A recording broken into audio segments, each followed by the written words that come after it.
Eu sempre digo aqui no canal do Cine7 no YouTube que o Oscar nos anos 80 foi uma sucessão de erros e de uma miopia enorme da academia para aquilo que Hollywood fazia de melhor. Nesse vídeo aqui, você vai reparar que as vitórias incontestáveis na época são bem menores do que nós vimos nos anos 2000 e também em 1990. Ainda assim, tem sempre aqueles vitoriosos que são incríveis e que entraram para a história.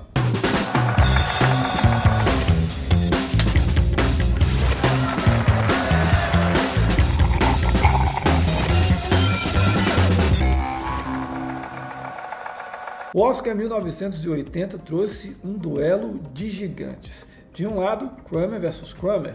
Do outro, Apocalipse Now. Venceu o drama do Richard Benton, com dois atores excepcionais liderando a produção e um tema de discussão familiar muito em voga naquele momento. Apocalipse Now, também é verdade, sofreu com o fato de Franco Atirador, produção que transita sobre a mesma temática, ter vencido em 79. Nesse cenário, Apocalipse Now traz como incontestáveis as vitórias em som e fotografia. Já Kramer vs. Kramer conta apenas com a primeira estatueta da Meryl Streep, aqui em atriz coadjuvante. Eu somente não incluo a vitória do Dustin Hoffman pela forte concorrência que ele tinha em melhor ator, com Peter Sellers, Al Pacino e o Roy Schneider. Entre outros resultados justíssimos daquele ano, tivemos o grande desempenho da Sally Field por Norma Rae em melhor atriz e as estatuetas de All That Jazz em figurino e trilha sonora. No ano seguinte, para mim, um resultado terrível. O correto Gente Como a Gente vencendo o clássico Touro Indomável. E aliás, o filme do Scorsese é o que detém uma das poucas vitórias indiscutíveis daquele ano. Foram com Robert De Niro em melhor ator e também a estatueta de melhor montagem. Tess, ganhador de figurino, O Império Contra-Ataca em melhor som e o hit Fame, interpretado muito bem pela Irene Cara em canção original, são outros resultados inquestionáveis. Burocrático, é assim que dá para definir o Oscar 1982, quando Carruagens de Fogo venceu Caçadores da Arca Perdida, o exemplar perfeito do cinema de aventura. O filme do Steven Spielberg, aliás, teve os resultados mais inquestionáveis daquela noite, ao conquistar montagem, efeitos visuais, direção de arte e som. Já a maquiagem foi para o marcante trabalho de Um Lobisomem Americano em Londres. Por fim, a vitória do Henry Fonda em Um Lago Dourado entra na lista tanto pela fraca concorrência daquele ano, como pelo marco de ser a primeira e única estatueta da lenda, que viria a morrer meses depois. Em melhor trilha sonora, ganhou o Vangelis com a trilha imortal de Carruagens de Fogo, que para mim ficou até mais famosa do que o próprio filme.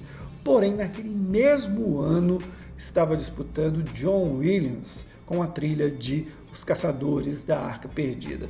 E com certeza tem muita gente que apoia a vitória do Indiana Jones, do John Williams e não do Vangelis. Mas aí, é um debate que se prolonga, por isso que eu não coloco como indiscutível. Mas, de qualquer modo, fosse para qual lado fosse, na minha visão, estaria de bom tamanho. A temporada de 83 até tinha boas opções para a academia premiar: o drama político Desaparecido, a fantasia maravilhosa do Steven Spielberg, E.T., o extraterrestre, e até comédia com Tootsie. Porém, adivinha quem venceu? O sonolento Gandhi. E não é à toa que seja um ano de vitoriosos pouco inspirados, pouco indiscutíveis. Em 83, somente o John Williams, com a emocionante trilha de E.T. e o assombroso desempenho da Meryl Streep em A Escolha de Sofia, ficaram para a história entre os ganhadores. A situação, porém, piorou em 1984. Nós tivemos, de longe, a pior lista de melhor filme da história do Oscar.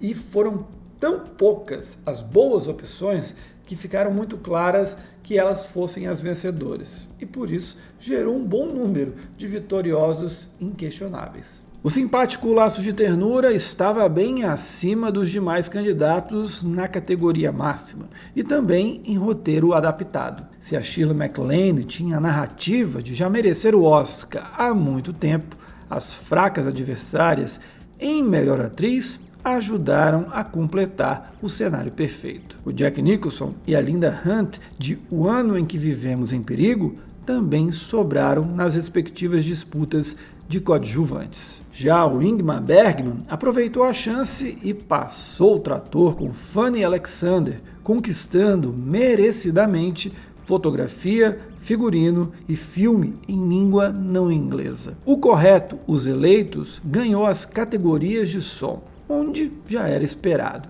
Por fim, tivemos o hit Flashdance What a Feeling em canção original. Depois de uma temporada muito ruim, veio uma excelente. Foi assim em 1985.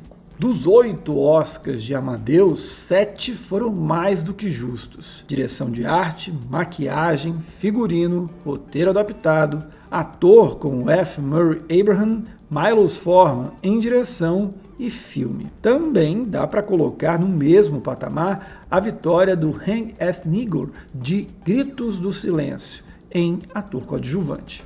Ainda que Entre Dois Amores não seja dos mais empolgantes, nós tivemos ali ótimos filmes, como A Cor Púrpura, O Beijo da Mulher-Aranha e A Testemunha. Por outro lado, foram poucas as vitórias inquestionáveis. Entre elas estão William Hurt em Melhor Ator, Montagem para A Testemunha e os incríveis figurinos de Han, do mestre Akira Kurosawa. O ano em que eu nasci, 1987, veja só, teve a melhor temporada do Oscar dos anos 80.